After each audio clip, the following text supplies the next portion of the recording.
Chaudhary, collector Raipur. समस्त जिले वासियों से, समस्त लोगों से अपील करना चाहता हूँ कि स्वच्छता जीवन का सबसे अनिवार्य पहलू है और इसे ध्यान में रखते हुए हम सबको स्वच्छता के लिए समर्पित होकर कार्य करना चाहिए।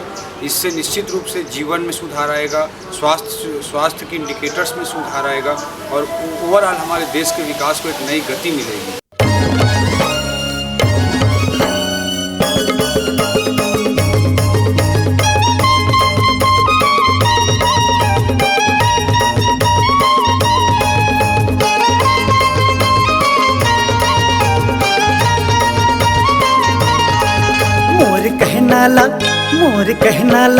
मोर कहनाला मानो दीदी भैया, गाँव बस्ती और शहर के रहवैया।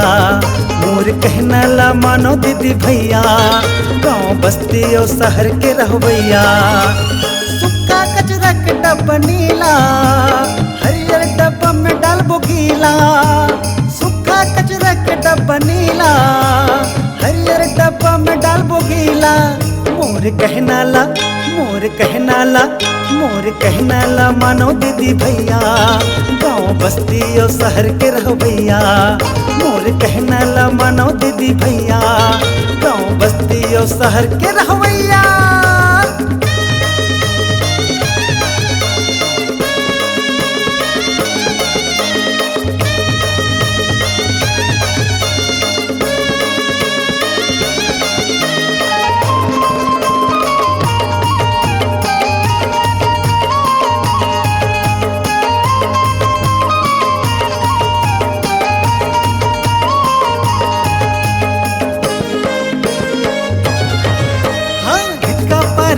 भुलावा फिर मिल के कचरा उठावा, हिचका पारीला भुलावा फिर मिल के कचरा उठावा।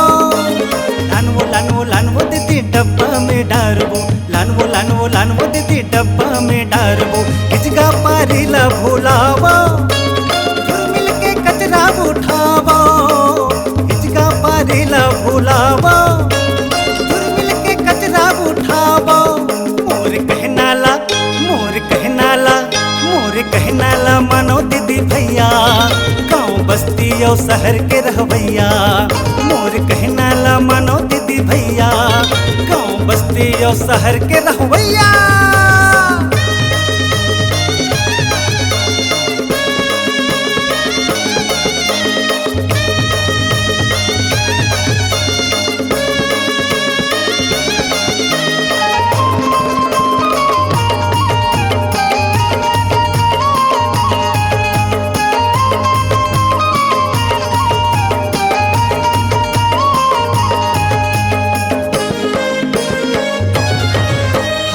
कचरा कूड़ा दान में डारे के आदत बनावो।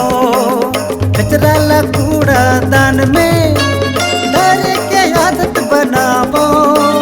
सबके दवाई भैया साफे सफाई, सबके दवाई भैया साफे सफाई। कचरा कूड़ा दान में डारे के आदत बनावो। कचरा कूड़ा दान में डारे के आदत बनावो। मोर कहनाला मानो दीदी भैया, गाँव बस्ती और शहर के रहवैया। मोर कहनाला मानो दीदी भैया, गाँव बस्ती और शहर के रहवैया। सूखा कचरा के डब्बा है नीला, हरियर डब्बा में डालबो जी गीला। सूखा कचरा के डब्बा है नीला, हरियर डब्बा में डालबो जी गीला। मोर कहनाला मानो दीदी भैया, गाँव बस्ती और शहर के रहवैया। मोर कहनाला मानो दीदी भैया, गाँव बस्ती और शहर के रहवैया।